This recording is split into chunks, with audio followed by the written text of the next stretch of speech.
મસ્તી કરવા માટે લોકો બે જગ્યાએ જ જતા હોય છે, એક તો બીચ પર અથવા તો પહાડો અને વાદળો. આપણે જોયું હશે કે લેહ, લદ્દાખ અને હિમાચલમાં જવાવાળા લોકો પોતાની ગાડી કે બાઇકમાં રંગબેરંગી ઝંડા બાંધતા હોય છે. આ રંગબેરંગી ઝંડા તમે પણ જરૂરથી જોયા જ હશે અને તેના પર કંઈક મંત્ર લખેલો હોય છે.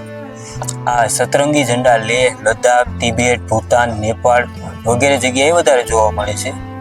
લોકો તેને ફેન્સી સજાવટ સમજી અને પોતાની ગાડીમાં લગાવી લે, પણ આની હકીકત કંઈક અલગ છે.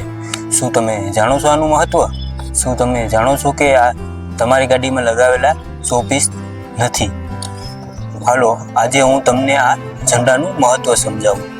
traveljanun.com બતાવેલા મુજબ તિબેટમાં તેને પ્રેય ફ્લેગ અથવા તો પ્રાર્થના ધ્વજ કહેવાય છે. આ રંગબેરંગી ઝંડા ખૂબ જ સુંદર લાગે છે. આ ઝંડાનું બૌદ્ધ ધર્મમાં આધ્યાત્મિક મહત્વ છે. બૌદ્ધ ધર્મમાં આને પ્રાર્થના માટે ઉપયોગમાં લેવામાં આવે છે. આથી આને પ્રાર્થના ધ્વજ પણ કહે છે. ઝંડા પર લખેલા મંત્રોથી લઈ એના દરેક રંગનો ઊંડો અર્થ છે. બૌદ્ધ ધર્મની માન્યતા અનુસાર આ પ્રાર્થના ઝંડા હવામાં માધ્યમથી પ્રાર્થનાઓને આગળ સુધી લઈ જાય છે અને વાતાવરણમાં શાંતિ, દયા અને બુદ્ધિમત્તા ફેલાવે છે. એવું કહેવાય છે કે સૌથી પહેલો ઝંડો મહાત્મા ગૌતમ બુદ્ધે લગાવ્યો હતો.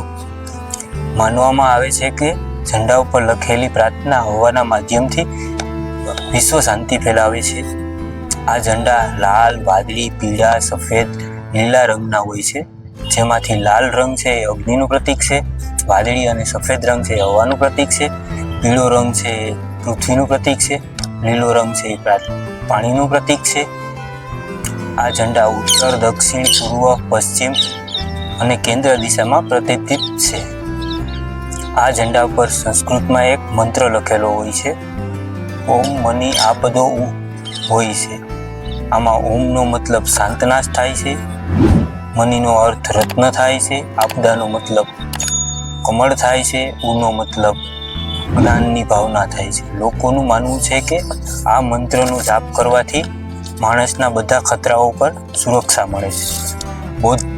બૌદ્ધ ધર્મની માન્યતા છે કે જ્યારે હવા ચાલતી હોય તો આ મંત્રોની સાંકળ પણ હવામાં પ્રભાવિત થાય છે. આથી ઝંડાઓને ઊંચાઈ ઉપર બાંધવામાં આવે છે. આ ઝંડા ખતરાથી બચાવે છે તો લોકો તેને તેની સાથે લઈ જાય છે અને આપણી ગાડી કે બાઇકમાં પણ જરૂરથી જોયા હશે. પણ હાલો, હવે હોઈ શકે કે તમારી બાઇકમાં પણ આવા ઝંડા હોય. તમે પણ આ ફેન્સી સમજતા હો, પણ હવે એવું નથી. આવા વિડીયો જો તમને પસંદ આવ્યા હોય તો તમારા મિત્રોમાં શેર કરો. આવા જ વિડીયોને જોવા માટે લાઈક કરો, શેર કરો અને સબસ્ક્રાઈબ